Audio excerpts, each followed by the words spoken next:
আবু বকর সিদ্দিক রাদিয়াল্লাহু তাআলা আনহু তেনার কাছ থেকে একটি হাদিস বর্ণনা এসেছেন। আবু বকর সিদ্দিক রাদিয়াল্লাহু তাআলা আনহু তিনি বলেন, আমার উম্মে জান মা আয়েশা সিদ্দিকা রাদিয়াল্লাহু তাআলা আনহার হুজরাখানায় যখন আমি প্রবেশ করব, তবে আমি একটা বাহনে দাঁড় হয়ে গেলাম, আমি একটা উটের উপর চললাম, আমি উটের উপর আরোহণ করে আমি মসজিদে নববীর দিকে রওনা হলাম। জোরে বলুন আল্লাহু আকবার।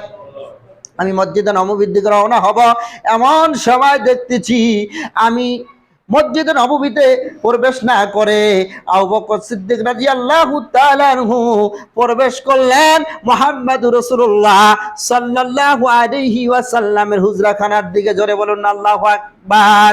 হুজরাখানার দিকে যা দেখেন আল্লাহর হাবিব মুহাম্মদুর রাসূলুল্লাহ সাল্লাল্লাহু আলাইহি ওয়াসাল্লামের চেহারা মোবারক ইয়ামিনী একটা চাদর দিয়ে আল্লাহর হাবিব ঢেকে রেখেছেন। আর এই চাদর, ইয়ামিনী চাদরটা আবু বকর সিদ্দিক রাদিয়াল্লাহু তাআলা আনহু সরিয়ে দিয়ে আল্লাহর হাবিব মুহাম্মদুর রাসূলুল্লাহ সাল্লাল্লাহু আলাইহি ওয়াসাল্লামের শরীরে একটা চুমু দিলেন। সহিহ মুসলিমের হাদিস। জোরে জোরে বলুন আল্লাহু আকবার।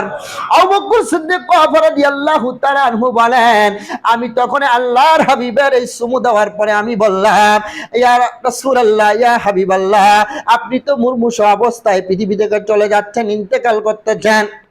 আপনার এই ইন্তেকাল, আপনার ইন্তেকাল আর দ্বিতীয়বার আর কোনো ইন্তেকাল হবে না।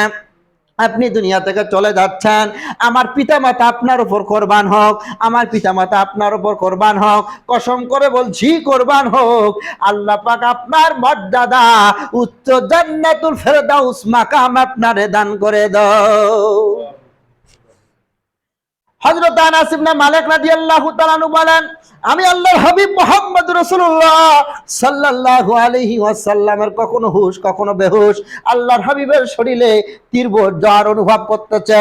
আল্লাহর হাবিব মুহাম্মদুর রাসূলুল্লাহ সাল্লাল্লাহু আলাইহি ওয়াসাল্লামের এই জ্বর অনুভব করতেছে, আবার কখনো হুশ আসতেছে, আবার আল্লাহর হাবিবের কখনো জ্ঞান ফিরতেছে। এমন সময় আমি আনাস ইবনে মালিক রাদিয়াল্লাহু তাআলা আনহু বলেন, এবং হযরত আব্দুল্লাহ রাদিয়াল্লাহু তাআলা আনহুর সঙ্গে একটা মেসওয়াক ছিল। আল্লাহর হাবিব মুহাম্মদুর রাসূলুল্লাহ সাল্লাল্লাহু আলাইহি ওয়াসাল্লামের স্ত্রী, যিনি আমাদের মা উম্মে জান মা আয়েশা সিদ্দিকা রাদিয়াল্লাহু তাআলা আনহা বলেন, আল্লাহর হাবিবের উরু মোবারক আমার যখন সরু মোবারকে আমার রাসূল আকরাম সাল্লাল্লাহু আলাইহি ওয়াসাল্লামের মাথা মোবারক যখন ছিল, আমার থুতনি আর আমার বুক মুহাম্মদ সাল্লাল্লাহু আলাইহি ওয়াসাল্লামের বুকের সাথে মিশে গিয়েছিল। আমার থুতনি মোবারকে আমার থুতু মোবারক আর মুহাম্মদ সাল্লাল্লাহু আলাইহি ওয়াসাল্লামের থুতু মোবারক আমি যখন মুখে লাগাই দিলাম, একসাথে হয়ে গেল। আর এমন সময় মুহাম্মদ সাল্লাল্লাহু আলাইহি ওয়াসাল্লাম পৃথিবী থেকে বিদায় নিয়েছেন। জোরে বলুন আল্লাহু আকবার।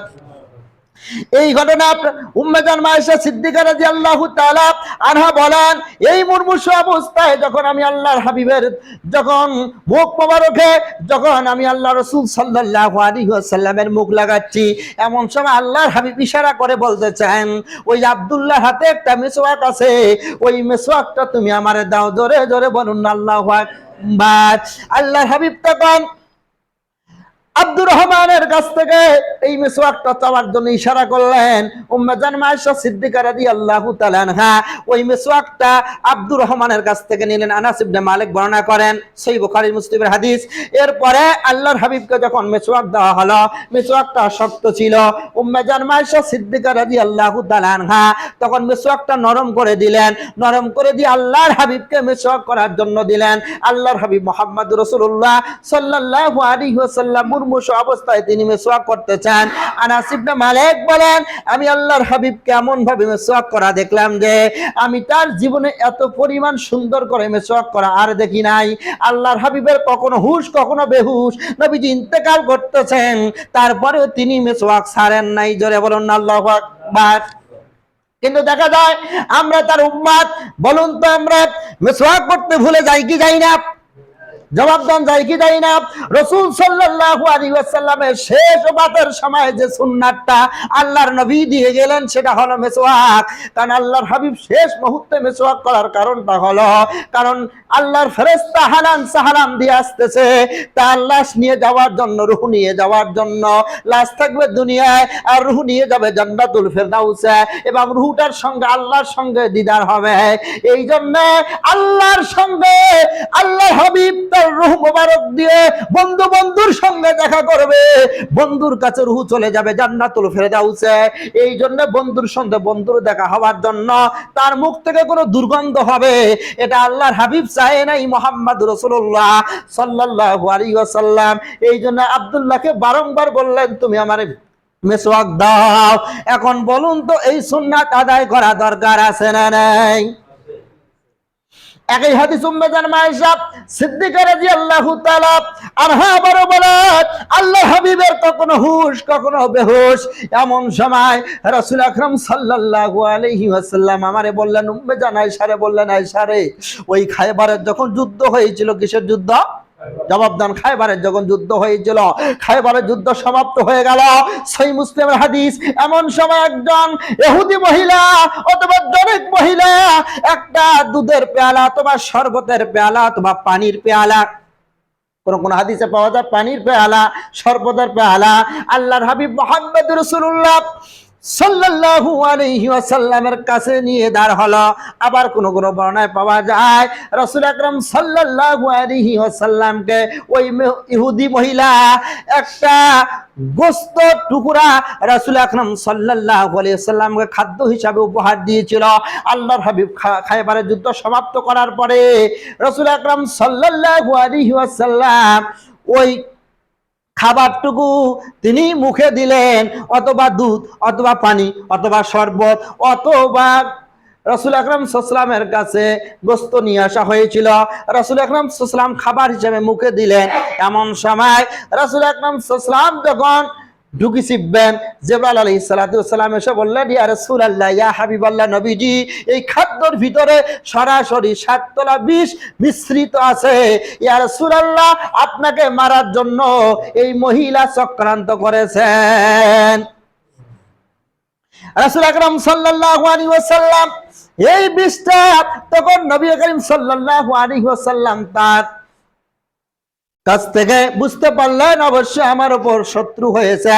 আল্লাহ বলেছে আমাকারু ওয়া মাকারাল্লাহ ওয়াল্লাহু খায়রুল মাকিরিন। জোরে বলুন আল্লাহু আকবার। পৃথিবীতে মানুষ যতই কৌশল করুক না কেন, উত্তম কৌশলদাতা যিনি তার নাম কি বলুন তো? আল্লাহ সুবহানাহু ওয়া তাআলা। তখন আল্লাহর হাবিব বমি করে ফেললেন এবং এই খাদ্যগুলোকে বাহির করলেন, পানি অথবা শরবত অথবা কোনো খাবারকে যখন আল্লাহর হাবিব বাহির করতেছে। তবে হলো হাদিসের ব্যাখ্যা হলো এই ইন্তেকালের পূর্ব মুহূর্তে উম্মে জান আয়েশারে বলতেছেন, আয়েশা রে ওই খায়বার বিজয়ের সময় আমার এই যে বিষ পান করানো হয়েছে, ওই বিষের এখনো একটা তিতা, এখনো একটা তীব্র বীজ আমার ভিতরে এখনো বাসা বেঁধে আছে, আর এটা তীব্র এত যন্ত্রণা হচ্ছে আয়েশা, আমি এই যন্ত্রণাটা আর সইতে পারতেছি না, মনে হয় আমার ভিতর থেকে বিষটা বাইর হয়ে যাচ্ছে। এই জন্য আল্লাহ হাবিবের এই হাদিস দ্বারা প্রমাণিত হয় আল্লাহর নবীজির ইন্তেকাল হয়েছে শহীদ মর্যাদা। আল্লাহু আকবার। আর খায়বার যুদ্ধে ওই বিষ খাওয়ানো হয়েছে, ওই বিষটার একটা ক্রিয়া প্রত্যেক বছর রাসূল আকরাম সাল্লাল্লাহু আলাইহি ওয়াসাল্লাম একবার করে বমি করেছিল, অথবা কোনো হাদিসে এসেছে 6 মাস পর পর বমি করেছিল। আল্লাহর হাবিব সাল্লাল্লাহু আলাইহি ওয়াসাল্লামের এই ভিতর থেকে প্রত্যেকটা পয়জন বাইর হয়েছিল। এখন বলুন মুহাম্মদ সাল্লাল্লাহু আলাইহি ওয়াসাল্লামকে যদি শত্রু পেছন থেকে লাগতে পারে, বলেন তো আমার আপনার পিছনে শত্রু আছে না নাই? জবাবদার আছে না নাই? তাহলে অবশ্যই আছে। রাসূল আকরাম সাল্লাল্লাহু আলাইহি ওয়াসাল্লাম উম্মে জান আয়েশা সিদ্দিকা রাদিয়াল্লাহু তাআলা আনহাকে বললেন, আনহা আমার এই বিষের এই যন্ত্রণাটা আমার সবচেয়ে বেশি লাগতেছে। উম্মে জান আয়েশা সিদ্দিকা রাদিয়াল্লাহু তাআলা আনহা এই বিষটা তোলার জন্য তার মুখে মুখ লাগালেন এবং থুথু মোবারক রাসূল আকরাম সাল্লাল্লাহু আলাইহি ওয়াসাল্লামের থুথু মোবারক তিনি নিলেন। জোরে বলুন আল্লাহু আকবার। এমন সময় ফাতেমাতুজ জোহরা বিনতে ইয়াজিদ রাদিয়াল্লাহু তাআলা আনহু আনহা যিনি হলেন রাসূল আকরাম সাল্লাল্লাহু আলাইহি ওয়াসাল্লামের মেয়ে, সহিহ বুখারীর হাদিস। হযরত উম্মে জান আয়েশা সিদ্দিকা রাদিয়াল্লাহু তাআলা আনহা বলেন, সর্বোত্তম ফাতেমাকে ডাকা হলো। ডাকার পরে তার বাবা নাক কানে কি বলল? আবার ফাতেমাতুজ জোহরা বিনতে ইয়াজিদ রাদিয়াল্লাহু তাআলা আনহা কান্না শুরু করলেন। আবার মুহাম্মদ সাল্লাল্লাহু আলাইহি ওয়াসাল্লাম ইশারা করে ডাকলেন। ডাকার পরে কানে যেন কি বললেন। এরপরে তিনি মুস্কি হাসি দিলেন এবং আবু বকর সিদ্দিক এবং হযরত আব্দুর রহমান ইবনে আউফ রাদিয়াল্লাহু, দুজন সাহাবী জিজ্ঞেস করলেন ফাতেমারে, আপনার বাবা আপনারে কি বললেন?